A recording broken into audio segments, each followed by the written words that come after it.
네, 하나님 말씀 나누겠습니다. 에스겔 31장 1절부터 18절입니다. 무얼 부러워하는가 라는 제목으로 하나님 말씀 나누겠습니다. 무얼 부러워하는가입니다. 우리 계속해서 애굽에 대한 심판을 지금 계속 살펴보고 있거든요. 오늘 본문에는 애굽이 굉장히 강대하고 괜찮은 나라였다라고 하면서 얘기를 하고 있습니다. 어떤 나라의 비유를 하냐면 아수르라는 나라의 비유를 하고 있어요. 자, 한번 2절부터 한번 읽어볼게요. 2절 시작. 인자야, 너는 애굽의 바로 왕과 그 무리에게 이르기를 내 큰 위엄을 누구에게 비하랴. 볼지어다 아수르 사람은 가지가 아름답고 그늘은 숲의 그늘 같으며 키가 크고 꼭대기가 구름에 닿은 레바논 백항목이었느니라. 그래서 아수르라는 강대국의 비유를 하고 있는데, 왜 강대국의 이 아수르라는 나라에 비유하냐면 사실 아수르보다 애굽은 훨씬 역사가 깊습니다. 그죠? 이런 피라미드가 지금으로부터 거의 6,000년 전에 지었잖아요. 그래서 2,000년 전에 있었던 로마 제국도, 그 당시에 2,000년 전에 있던 로마 제국도 피라미드를 뭐라고 얘기했냐면 고대 유물이라고 얘기했어요. 지금도 우리한테는 굉장히 오래된 로마인데 그 로마 시대에도 피라미드를 고대 유물이다 이렇게 얘기할 만큼 굉장히 오래됐어요. 나라가 굉장히 오래되고 굉장히 문화가 빨리 발달한 나라입니다. 애굽이란 나라가. 그래서 그 주변에 있는 국가들이 애굽을 다 추앙했습니다. 그 문화를 따라가기를 원했단 말이에요. 근데 왜 아수르의 이 강대국에 비유하냐면 지금 처해 있는 이스라엘의 마음 가운데에 아수르는 굉장히 강대한 나라예요. 아수르가 지금 남유다가 멸망하기 직전에 어디가 먼저 멸망하죠? 북이스라엘. 북이스라엘 누구한테 멸망당해요? 아수르. 그죠? 아수르에 멸망당하는데 그 전역의 일대를 딱 초토화시켰던 나라가 아수르였기 때문에 애굽을 아수르에 지금 비교하면서 이스라엘의 지금 남유다의 백성들에게 이해를 돕고 있는 거예요. 이렇게 강대한 나라다. 애굽이 이렇게 강대한 나라였다. 그러면서 화려한 나무를 빗대는데 어떤 나무 빗대고 있어요? 백향목, 레바논의 백향목. 가장 아름다운 나무라고 하죠. 당시에 가장 아름다운 나무가 백향목이었어요. 높이 솟았고 울창했습니다. 가지도 많고 정말 화려하게 생긴 이 백향목 나무에 비교하고 있어요. 근데 이 나무가 주변 사람들, 주변 나라들로부터 굉장히 부러움을 살 만큼 강한 나라였다. 심지어 누구도 부러워했냐면 에덴 동산에 있는 모든 나무들이 부러워했다. 이렇게 얘기를 해요. 한번 읽어볼까요? 자, 한번 읽어봅시다. 6절부터 한번 읽어볼까요? 6절 시작. 공중의 모든 새가 그 큰 가지에 깃들이며 들의 모든 짐승이 그 가는 가지 밑에 새끼를 낳으며 모든 큰 나라가 그 그늘 아래 거주하였느니라. 그 뿌리가 큰 물가에 있으므로 그 나무가 크고 가지가 길어 모양이 아름다움에 하나님의 동산의 백향목이 능히 그를 가리지 못하며 잣나무가 그 굵은 가지만 못하며 단풍나무가 그 가는 가지만 못하며 하나님의 동산의 어떤 나무도 그 아름다운 모양과 같이 못하였더라. 하나님의 동산, 에덴 동산 얘기하는 거잖아요. 그죠? 에덴 동산. 야, 이 에덴 동산에 있는 나무들도 부러워할 만큼 울창하고 굉장한 나무였다. 근데 여러분 예상하시겠지만 세상의 울창한 숲 부러워하지 맙시다. 이 세상의 위엄과 실력을 자랑한 사람들이 우리 주변에 참 많잖아요. 그죠? 그런데 하나님으로부터 기인한 것이 아니라고 한다면 부러워할 필요가 없어요. 그죠? 제가 이전에도 얘기했죠. 그 싹수를 봐야 된다고. 싹수가 뭐냐면 하나님입니다. 하나님이 없는 상태에서의 실력이 출중하고 화려하면 결국엔 나중에는 좋은 결론을 맺지 못해요. 하나님을 기인해야 돼요. 하나님이 근본에 있어야 된다고. 여러분과 저는 지금 에덴 동산에 있습니다. 하나님이 세상에 있던 우리를 불러내셔서 에덴 동산으로 불러내셨어요. 여러분, 에덴이라는 뜻이 뭐죠? 기쁨입니다. 여러분과 저는요, 기쁨의 동산에 와 있어요. 맞습니까? 근데 이 기쁨이 세상의 기쁨이 아니에요. 하나님을 즐거워하고 하나님을 기뻐하는 기쁨이에요. 정말 내가 하나님을 알지 못했을 때는 목표가 뭔지 모르고 방황하는 삶이었는데 하나님을 깨닫고 나서는 하나님이 나를 사랑하고 계시는구나. 나를 구원해 내셨구나. 이렇게 죄 많은 자를 또다시 나를 불러주셨구나. 그에 대한 예배에 대한 기쁨, 그 기쁨의 동산이 여러분과 제가 와 있다고요. 그래서 여러분, 우리는 그 기쁨을 가지고 오늘도 그 예수 그리스도, 그 예수의 복음 전하면서 하나님께 예배하는 삶으로 나아가는 게 가장 아름다워요. 그게 가장 아름답죠? 근데 사단이 가만히 있을까요? 우리를 유혹할까요? 유혹합니다. 이 기쁨의 동산에 돌을 던져요.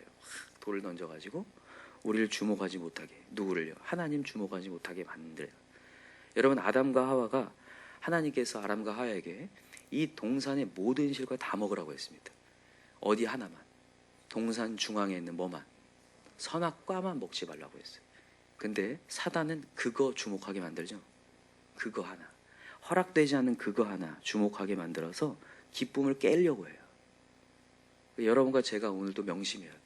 사단 마귀가 우리에게 주어진 거 감사하게 만드는 것이 아니라 우리 없는 거 묵상하게 만들어요.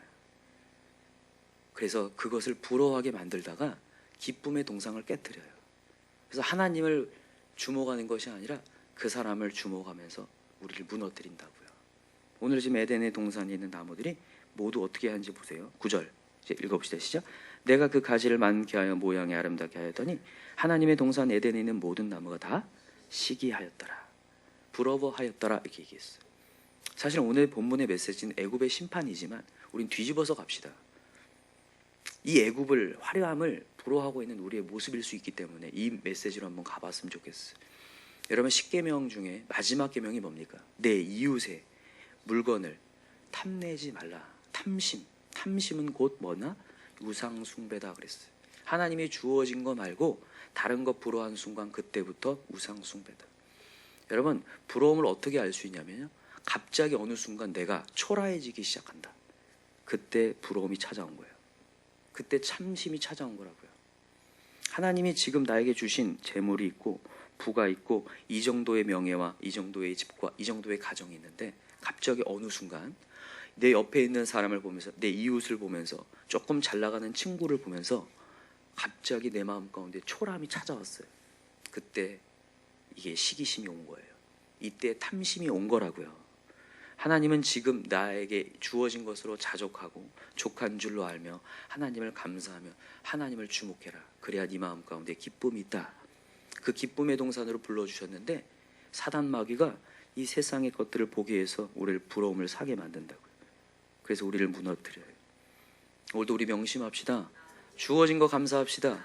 주어진 자리 감사했으면 좋겠고 그것을 쫓아가면 하나님이 역사하신다는 거예요. 사단은요, 이렇게 이 조명을 탁 세상을 향해 비춰줘요. 자, 화려함을 향해 자 비춰줘요. 우리가 그걸 보면서 확 돌아요. 확 돌아가지고 이 내가 지금 처해 있는, 내가 지금 있는 하나님의 예배의 자리가 아무것도 아닌 것처럼 보여요. 정말 초라하고 아무것도 아닌 것처럼 보이고 그것만 보여요. 야, 멋있구나, 괜찮구나, 나도 저렇게 가봐야겠구나. 그렇게 가다가 무너지는 거예요. 여러분, 꿈과 비전은 세상이 주는 게 아닙니다. 사람이 주는 것도 아니에요. 혹시 여러분 어떤 사람을 보면서 꿈이 생겼다, 그러지 마세요. 말씀으로 꿈을 얻으셔야 돼요. 고유한 사명을 갖고 가셔야 돼요. 그 세상에 있는 사람들의 화려함 속에서 그 사람 쫓아가다가 하나님이 나에게 주신 고유한 은사를 잃어버려요. 그거 쫓아가다가 그러면서 없는 거, 내가 하나님께 주시지도 않았는 그런 재능을 뭐지 따라가 보려다가 무너진다고요. 초라해진다고요. 어려워진다고요. 그래서 여러분, 사람을 통해서 비전을 얻지 말기 바래요. 말씀을 통해 얻어요. 고유한 사람. 여러분, 성경의 인물들 한번 보세요. 자기가 꿈을 꾼 사람이 없어요. 자기가 비전을 있는 사람이 있어요. 자기가 비전을 품으려고 했던 사람들도 무너졌어요. 모세 같은 사람, 그죠? 40세 때 자기가 구원해 보려고 하지만 안 되죠. 나중에 80세 때 누가 부릅니까? 하나님이 불러서 꿈을 주죠. 맞습니까? 여러분, 요셉이 자기가 꿈을 꾼 겁니까? 하나님이 꿈을 준 겁니까? 하나님이 준 거죠. 세상 사람에서 착각을 해요. 요셉이 자기가 꿈으로 뭔가를 해본 거. 그래서 요셉이 애굽의 총리가 됐다고 착각을 하는데 아닙니다. 요셉은 애굽 총리들의 생각이 없는 사람입니다. 그죠? 13년 동안 제가 이렇게 고생당하면서 애굽 총리 될 생각 없었어요. 이렇게 얘기할 거예요. 근데 우리는요, 그렇지 않다니까요. 보면, 우리의 삶을 보면 우리가 높아지려고 하고 우리가 우리의 꿈을 갖고 가려고 해요. 우리의 자녀들도 우리가 정해가지고 뭔가를 해보려고 해요. 우리의 위치에서. 아닙니다. 우리 뭐 해야 되냐면요, 주 앞에 엎드려야 돼요. 우리가 우리 자녀에게 가르쳐야 될 것은요, 정해져 있는 꿈을 가르치는 게 아니에요. 하나님을 가르치는 겁니다. 제가 이전에도 얘기했어요. 우리 하나님이 미래라고. 예수가 곧 길이요 진리요 생명이라고 얘기했다고요. 하나님이 꿈입니다. 그래서 예배에 대한 습관을 가르쳐야 되고 하나님께 나아가는 방법을 가르쳐야 되고 너가 고난이 닥치고 어려움이 닥쳤을 때 하나님께 엎드리는 방법을 가르쳐야지 정해놓는 꿈을 가르치면 안 돼요. 그러다 무너져요. 제가 꿈을 없애라는 얘기가 아닙니다. 하나님이 분명히 우리에게 꿈을 주십니다. 우리에게 사명 주셔요. 근데 중요한 거는 우리가 세상 바라보다가 세상 꿈을 쫓아가다가 세상 비전 쫓아가다가 하나님이 예배를 저버린다니까요. 하나님이 지금 들려오는 메시지, 너 지금 이거 해야 되는데 너 지금 뭐 배우고 있니? 뭐 하려고 하니? 하나님 우리에게 말씀하신다고요. 그래서 여러분과 제가 오늘도 정말 중요하게 하나님의 메시지에 귀를 기울이셨으면 좋겠어요. 나도 모르게 또다시 세상의 부러움을 살 수 있다고요. 여러분, 한 선교사님, 제가 이전에도 한번 얘기했던 것 같은데 한 선교사님이 이제 자기 인생의 거의 마지막쯤이 되어서 이제 아프리카 선교를 마치고 이제 영국 선교사님이셨는데 영국으로 이제 배를 타고 들어왔어요. 아프리카에 선교를 열심히 하다가 들어왔어요. 근데 자기가 들어올 때 사람들이 반겨줄까요, 안 반겨줄까요? 아무도 안 반겨줘요. 아무도 안 반겨줘요. 열심히 일하고 돌아왔는데 하나님의 일을 감당하고 돌아왔으면 사람들이 박수 칠 줄 알았는데 아무도 맞아주는 사람이 없어요. 근데 마침 그날 영국의 국왕이 먼 나라에서 뭔가를 하고 돌아오는 날이었나 봐요. 하필 그날 그 국왕이 들어오는데 레드카펫이 깔리고 사람들이 빵빠레가 올리고 난리가 났어요. 근데 그걸 보니까 자기가 너무 초라한 거예요. 하나님, 저는 뭡니까? 저 사람 뭐 했다고 저렇게 레드카펫에 저거 걸고 저는 뭐 아무것도 없고 맞아준 사람 단 한 사람도 없고 저는 초라하게 이 늙은 사람 이 뭡니까? 이렇게 생각하고 하나님의 음성이 들려와요. 지금 저 사람은 레드카펫이 깔리지만 너에게는 황금길이 준비되어 있다. 맞습니까? 여러분, 우리 240장 찬양 아시나요? 주가 맡긴 모든 역사 힘을 다해 마치고. 한번 찾아볼까요? 240장.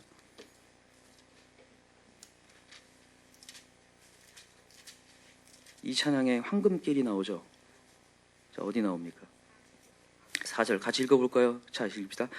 영화로운 시온성에 들어가서 다닐 때 흰옷 입고 황금길을 다니며 금고문고 맞추어서 새 노래를 부를 때 세상 고생 모두 잊어버리리. 나의 주를 내가 그의 곁에 서서 배우며 나의 주를 저의 못자국을 보아 알겠네. 아멘. 여러분, 우리의 인생 지금 우리가 초라하고 소박하다고 느끼지 않으셨으면 좋겠어요.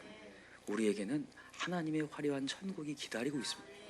이 땅에 길 것 같아 보여도 정말 찰나의 순간인데 이 땅에서 여러분 주를 따라갑시다.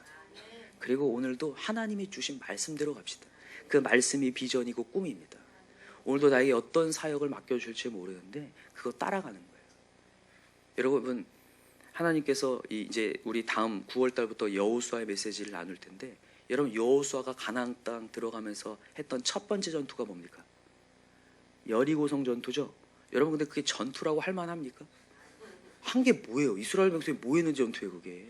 그거 하나님의 전투잖아요. 하나님이 왜 들어가자마자 진짜 그 가나안 땅에서 가장 견고한 성이 여리고성이었거든요. 가나안 가장 강한 성이었단 말이에요.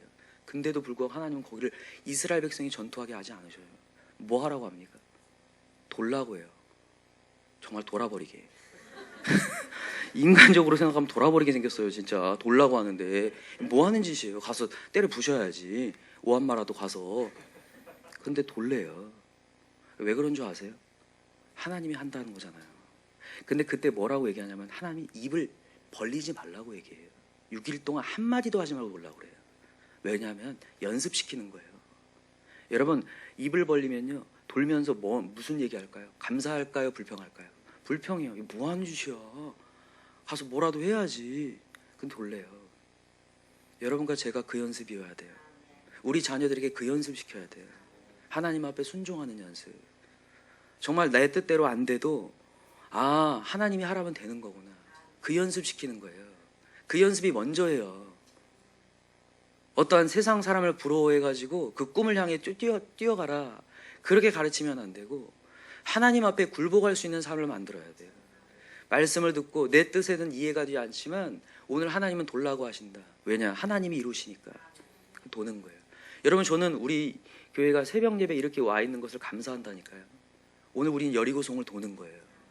정말 세상 사람들이 이 새벽에 와서 이 뭐한 짓인가 하지만 여러분, 우리는 하나님이 우리 인생 오늘 하루를 주셨다는 걸 믿기에, 하나님 오늘 하루를 책임지실 걸 믿기에 오늘 이 자리에 나왔습니다. 맞습니까? 그러면 오늘 우리가 입술에서 불평할 것이 아니라 그냥 와서 주 앞에 엎드려 기도하는 거예요. 하나님, 저에게 오늘도 사명을 주십시오. 저에게 은혜를 주십시오. 저에게 말씀을 인도해 주십시오. 우리도 기도하면서 가는 거예요. 그래서 오늘 우리 또다시 순종에 연습합시다. 그리고 말씀을 들을 귀를 여시기 바랍니다. 그래서 오늘도 하나님의 말씀을 따라서 한 걸음 한 걸음 전진해가고, 그럴 때 하나님께서 우리에게 꿈을 성취하는 것을 경험하게 될 줄 믿습니다. 여러분, 오늘도 우리 기도합시다. 하나님이 이루실 것을 기대하며 여리고성을 돌 때, 마지막에 여러분 7일째는 하나님 뭐하라고 하시죠? 외치라고 합니다. 하나님이 언젠간 우리에게 이제 우리의 힘을 발휘하라고 할 때가 있어요. 외치라고 할 때가 있어요. 그때 외치면 여리고성이 무너지죠. 6일 동안 돌면서 하나님께서 묵묵하게 순종하다가 나중에는 딱 하라. 여러분, 기도하다가 어느 순간 하나님이 이제 움직여라 할 때가 있어요. 그때 움직이면 최고입니다.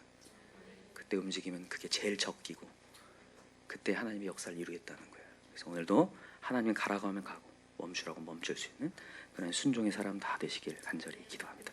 기도합시다. 이 시간에 간절히 기도할 때 내가 이 시간에 또 무엇을 부러워하고, 또 인생에 내가 어떻게 내 인생을 보니 또 무엇 때문에 내가 초라해지고 있습니까?